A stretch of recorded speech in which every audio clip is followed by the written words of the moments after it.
Hi, my name is Jamal Bradshaw, and this is my video post. I'm going to be discussing the ceiling on U.S. refugee resettlement. I think this document came back from either week 11 or 12. Pretty much like the document is just talking about the U.S. refugee resettlement policy back in 2019. The policy was pretty much just to put a cap at 30,000 for refugees. Um, I would say when it came to this document, there were some pretty good takeaways. And when I say good takeaways, I mean like it kind of just showed that we really do need like a better policy and reform when it comes to refugees. Um, and also kind of just put into perspective like how many refugees and asylum seekers really enter the U.S.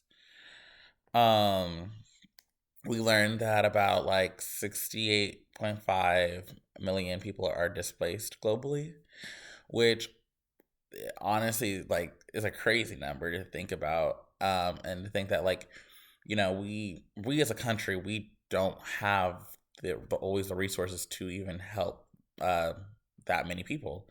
So to think that like if we as one country are struggling just to handle maybe like 30,000, then I think like how many like what is like the cap, because I feel like with us being one of like the global superpowers, where like what does happen to a lot of these refugees and asylum seekers, especially because like when like when refugees come here, they're living in very like low class areas with very limited resources, or like sometimes barely any resources, because it's the fact that unless you're a California citizen or whichever state citizen, you're really not granted that much access to the resources that we even have. Um, and it's just the fact that like I feel like there's just not enough protections for people that are entering our country. The fact that when refugees come here, they are put into these situations where they can't really work. And if they do work, it's, really under the table for very little money. So it's not like they can really like thrive or even try to make a living here. And then I also feel like the fact that the way of going about getting citizenship is so much harder for I think refugees than I feel like it is for really anybody else.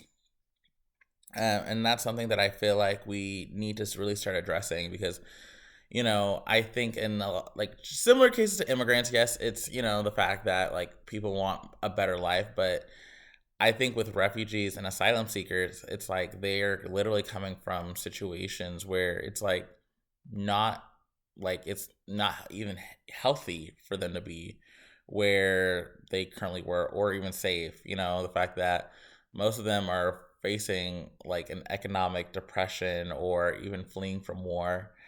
So it's the fact that if they were to even go back, like there's not even a good chance of survival.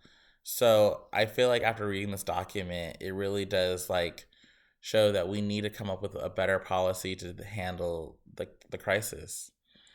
Um, and yeah, that's my takeaway.